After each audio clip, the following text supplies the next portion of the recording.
Oui. C'est un, on vous entend pas. Alors Et moi on- j'entends et je vois aussi sa présentation, je suis en train de la voir, hein. Tonton Séhan.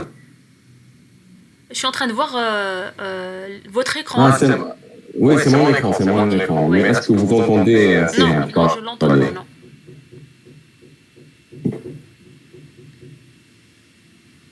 Son micro est activé, mais on l'entend pas. Oui, justement, c'est pour ça que je lui ai dit qu'on n'entend pas.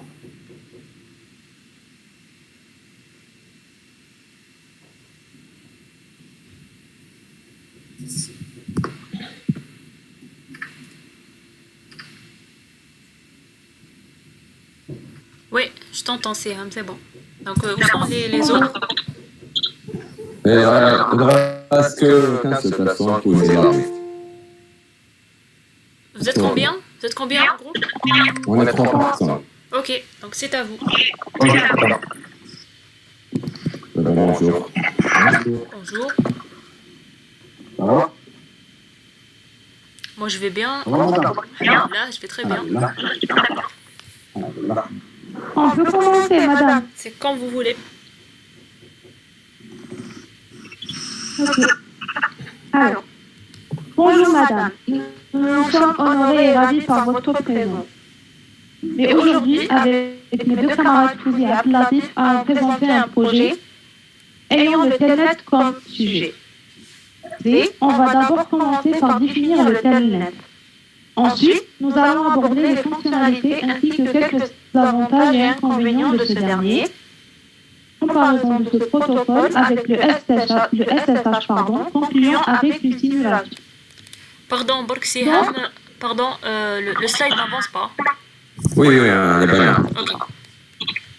Donc, c'est quoi le telnet? Le telnet est un protocole client-serveur lancé en 1969, normalisé par l'IETF.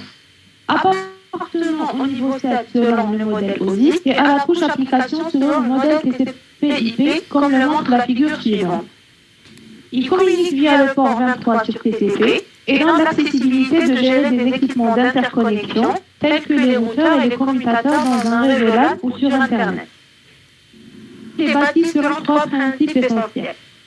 Premièrement, le concept de terminal réseau virtuel. Deuxièmement, le principe d'option négociée. Et troisièmement, une vue symétrique de chaque entité d'extrémité. Le telnet comporte plusieurs fonctionnalités, parmi elles le transfert des fichiers FTP, le visionnement des documents HTML, la consultation des catalogues de bibliothèques ou de banques de données qui adaptent leur logiciel de consultation de catalogue au protocole telnet, et l'accès à des ressources absentes sur la machine connectée. Maintenant, on passe à la comparaison entre le SSH et le telnet. Le SSH, ou Secure Share, est un protocole réseau qui fournit une substitution pour la connexion à distance et fourniture d'exécution de commandes. On peut dire que c'est une version améliorée du telnet, avec de hautes mesures de sécurité et de cryptage comparé au telnet. Le SSH utilise port 22, tandis que le telnet utilise port 23. Le SSH est utilisable pour le réseau public, par contre le telnet est utilisable pour les réseaux privés.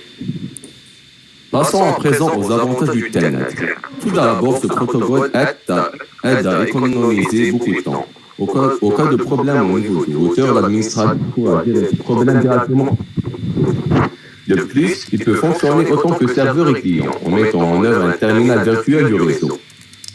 Au final, le telnet est considéré autant qu'un protocole rapide avec un faible coût, car les données circulent dans le réseau en texte clair, ne sont pas cryptées. D'un autre côté, le telnet comprend aussi des inconvénients, tels que le risque d'insécurité dans le protocole telnet, car l'espionnage et l'écoute sont assurés par les pirates informatiques et les intrus. Mais aussi, toutes les données d'authentification et les commandes échangées entre les clients serveurs peuvent être visualisées par un analyseur de trame, comme le Wireshark. On va voir.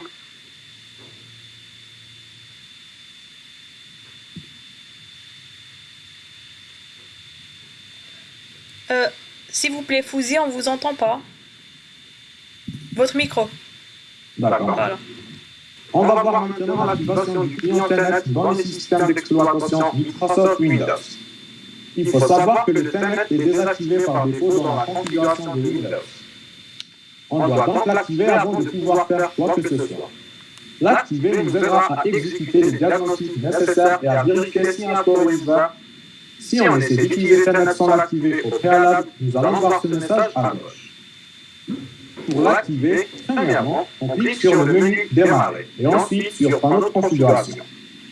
Deuxièmement, on appuie sur Programme et fonctionnalités. Troisièmement, on clique sur le menu de gauche Activer ou désactiver des fonctionnalités Windows. Après quelques secondes, la fenêtre ci-dessous s'affiche. Quatrièmement, on coche la case à gauche de client Telnet. Maintenant, le Telnet est accessible. Pour vérifier si un port réseau est ouvert ou fermé sur un ordinateur distant, on exécute la commande suivante dans l'avis de commande. Espace, adresse IP, espace, port. Comme il est indiqué sur l'image suivante. Si la connexion réussit, sera affichée, sinon on verra un message d'erreur. Dans cette partie, on va élaborer une simulation de LAN appartenant à différents réseaux en se servant du Telnet. Créer un réseau composé de 3 PC et on choisit une adresse IP pour la partie réseau locale commune pour tous les PC. Introduire un switch et faire un câblage entre eux. Ici, on a utilisé le câble Copper Tri Through. On attribue une adresse IP et une passerelle à chaque ordinateur. Et on utilise le câble console entre un PC et le switch pour activer le Telnet. La configuration du Telnet au niveau du switch. Il faut savoir que le switch est un équipement de niveau 2. Donc, on va lui attribuer une adresse IP virtuelle, c'est-à-dire non physique. On passe à utilisateur privilégié, mode de configuration du terminal. On accède à l'interface VLAN 1 et on active l'interface avec le no shutdown.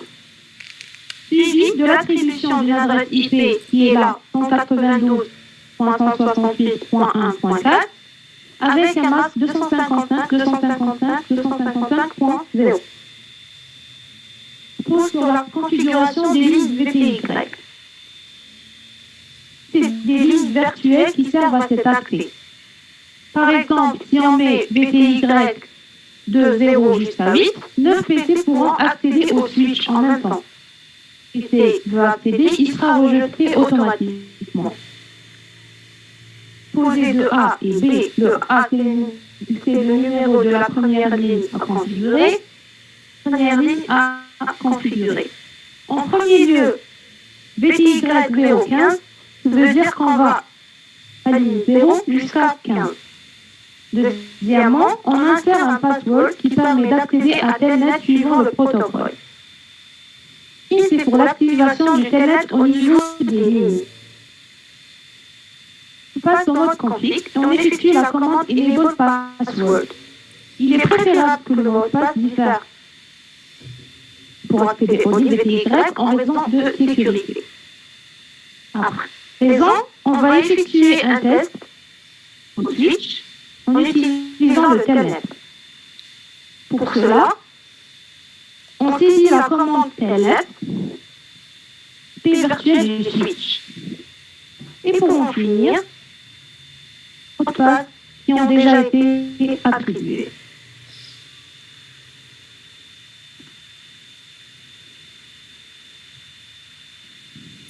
Allons maintenant à la configuration du routeur.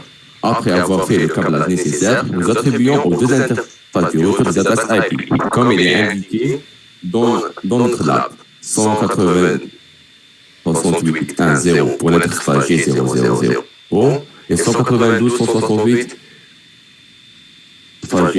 G001. Ensuite, on passe au routage qui nous permet d'accéder au réseau 192.168.3.0 à partir de l'interface TCP 192.168.2.2 et refaire les mêmes étapes pour le deuxième routeur. Maintenant, on passe à la configuration du Telnet qui n'est pas très différente que celle du switch. On accède à partir d'un câble de console et on effectue les commandes suivantes. Line VTY de 0 à 15, on suit d'un password qui est 0000, on suit la commande d'activation du Telnet, login. Pour finir, on affecte au mode privilégié un mot de passe qui est le 1111. Maintenant, on passe au test. On essaiera d'accéder aux routeurs qui se situent à AG à partir d'un PC qui se situe à Oran. On va indiquer l'une des adresses des interfaces 68.2.1. Et voilà, on a accès au routeur. On passe le password 000. Nous demandons encore une fois le password 111. Et voilà, on peut faire les configurations pour tout à l'heure. En réalité, le CMD de Windows ne possède pas la commande Telnet.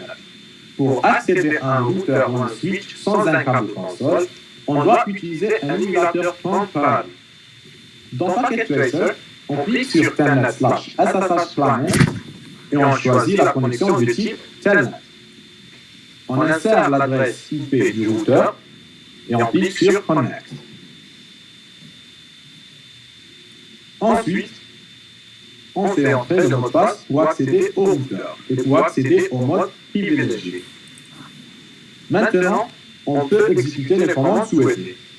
En activant la simulation, on voit que le Telnet fonctionne au niveau 7 du modèle POSI et aussi on voit que toute saisie du clavier envoyé du PC au routeur est transmise sous format d'un texte clair. Pour conclure, durant notre projet, nous avons appris l'utilité du Telnet et comment établir dans un réseau informatique en utilisant le simulateur Packet Tracer.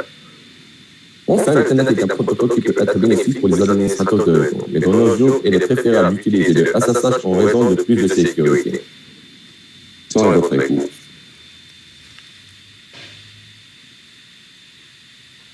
Alors, est-ce que vous avez terminé? Oui. Alors, désactivez pas vos micros pour qu'il n'y ait pas le... Voilà. Alors, est-ce que vous avez vu ma vidéo de TP concernant Telnet?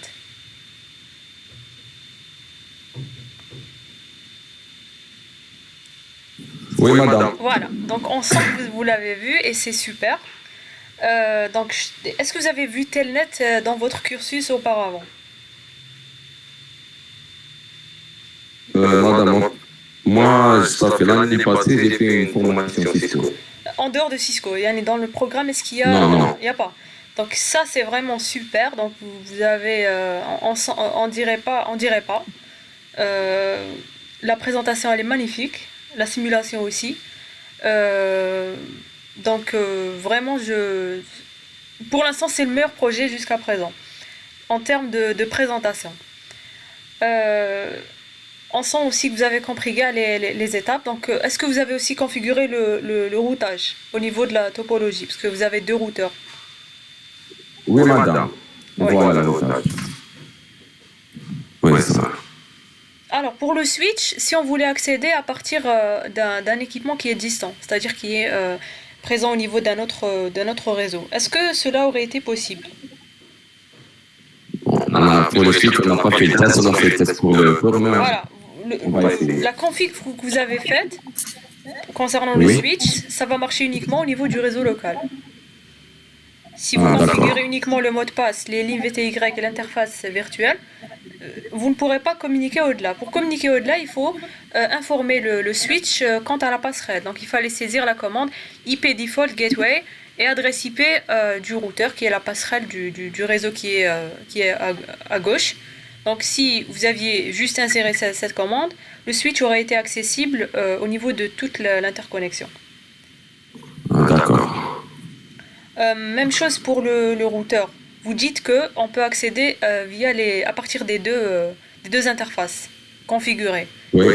Donc dans quel cas on n'aurait pas pu accéder à une des interfaces? Bon, essayez de me remontrer la topologie. Je repartage avec moi. Est-ce que tu peux écrire la question, s'il vous plaît? Alors, j'ai dit que vous avez configuré le Telnet au niveau du routeur. Et vous avez dit qu'on peut accéder via Telnet en utilisant l'une des deux interfaces. Ça, c'est correct. Mais dans quel cas une des interfaces ne va pas fonctionner? Quel est le routeur que vous avez configuré? Madame, si elle est down, ce n'est pas activé. Non, on suppose qu'il y a des adresses, que c'est activé, que le routage est activé, etc. Qu'est-ce qui aurait, quelle serait la condition pour que ça fonctionne? Par exemple, on est au niveau du... Bon, je vois pas bien l'écriture. Je sais pas, essayez de zoomer la topologie. Vous avez au niveau de paquet tracer une loupe pour zoomer. Essayez de zoomer. Encore. Voilà. Alors, quel est le routeur que vous avez configuré? Celui d'Alger.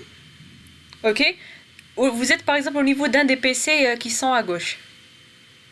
D'accord. Vous essayez d'accéder à Telnet en utilisant l'interface de droite ou bien l'interface de gauche du routeur. Ça va marcher. J'ai dit, dans quel cas ça ne va pas marcher pour l'interface qui est à droite? Celle-là.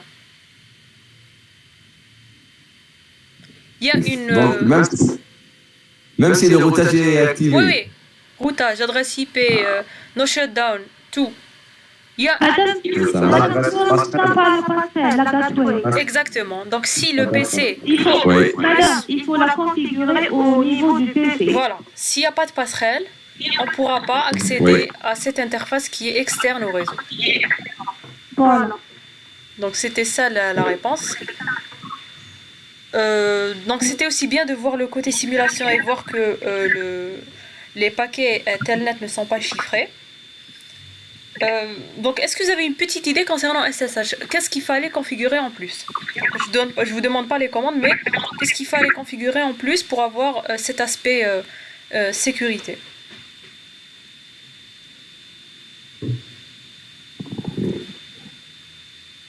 À votre avis, quoi? Pour avoir ce côté chiffré. Qu'est-ce qu'il fallait ajouter à la configuration? Parce que SSH ressemble, sa configuration ressemble un peu à Telnet. Elle est un peu plus compliquée, mais il y a un paramètre qu'on ajoute au niveau de la configuration pour créer cet effet flux chiffré. Madame, mais comment pour le cryptage?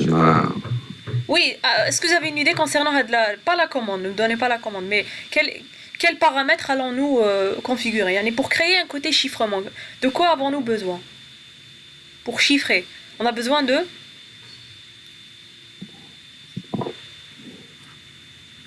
Donc pour chiffrer, on a besoin de clés de chiffrement. Donc ce qu'il fallait configurer au niveau de SSH, c'était des clés de chiffrement que s'échangeront les équipements entre eux. Donc c'est via ces clés qu'on va chiffrer et déchiffrer le flux à l'envoi et à la réception. Voilà. Alors, sinon pour la présentation, elle est bien. Elle est fluide. Elle est aussi très succincte. C'était ce qui est demandé. Et pour la simulation aussi. Donc, pour ma part, je n'ai pas de questions en plus. Voilà. D'accord. Merci, madame. Merci, madame. D'accord, Au revoir. Merci, madame.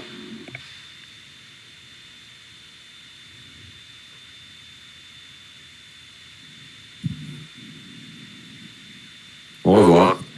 Au revoir, Au madame. revoir. Merci. Merci.